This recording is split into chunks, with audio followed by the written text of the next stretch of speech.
So, isang mapagpalang araw po para sa inyong lahat. Ako nga po pala si Alex Mel and welcome back to our 365 Daily Devotions with Pastor Russell Ocampo. For today po ay Sunday and itutuloy po natin yung ating 365 Daily Devotion Seminary Edition. And for our topic po for today ay pamagat po ay kailan darating si Kristo or amillennialism. And for our scripture naman po, you can find it on Book of Revelation, chapter 20, verses 1 to 7. And basahin po natin yung kasabihan po dito sa talata. English version na lang po yung sasabihin ko, or babasahin dahil mahaba-haba po ito. And ito po yung kasabihan po sa talata. And I saw an angel coming down out of heaven, having the key to the abyss and holding in his hand a great chain. He seized the dragon, that ancient serpent, who is the devil or Satan, and bound him for 1,000 years. He threw him into the abyss and locked and sealed it over him, to keep him from deceiving the nations anymore until the 1,000 years were ended. After that, he must be set free for a short time. I saw thrones on which were sealed those who had been given authority to judge, and I saw the souls of those who had been beheaded because of their testimony about Jesus and because of the word of God. They had not worshipped the beast or its image, and had not received its mark on their foreheads or their hands. They came to life and reigned with Christ 1,000 years. The rest of the dead did not come to life until the 1,000 years were ended. This is the first resurrection. Blessed and holy are those who share in the first resurrection.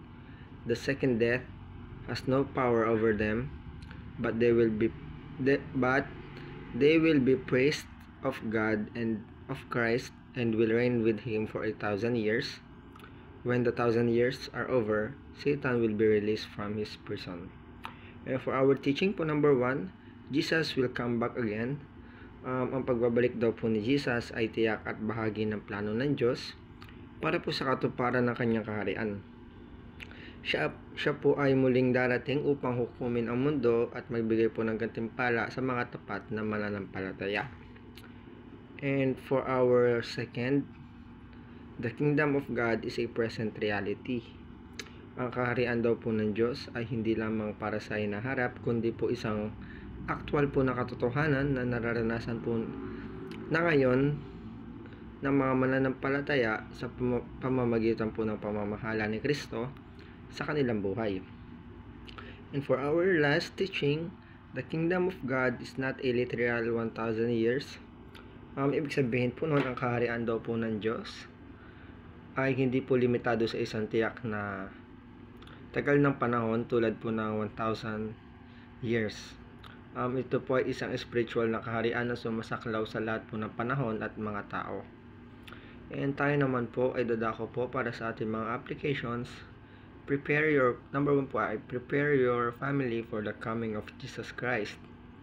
Gabayan daw po natin ang ating pamilya sa mga pananampalataya at sa tamang pamumuhay bilang paghahanda sa muling pagbabalik po ni Kristo. Bigyan po sila ng pundasyon ng pag-asa at kaligtasan. And for our second application naman po, disciple your children now or regret later. Turuan daw po natin ang ating mga anak na lumago sa pananampalataya habang bata pa sila. Ang kakulangan daw po sa spiritual na paggabay ngayon ay maaari pong magdala ng pagsisisi sa hinaharap po or sa pagbalik po ni Kristo. And for our last application po, share the gospel to your friend with urgency and priority. Ibahagi daw po natin ang ebanghelyo sa ating mga kaibigan bilang isang mahalagang misyon. Maikli lang po ang oras, kaya dapat din po natin itong gawin ng may agarang pagkilos at kahalagaan, or i-prioritize po natin ito kaysa sa mga iba po natin ginagawa sa ating buhay. And dito po nagtatapos ang ating devotion for today. Maraming salamat po sa pakikinig.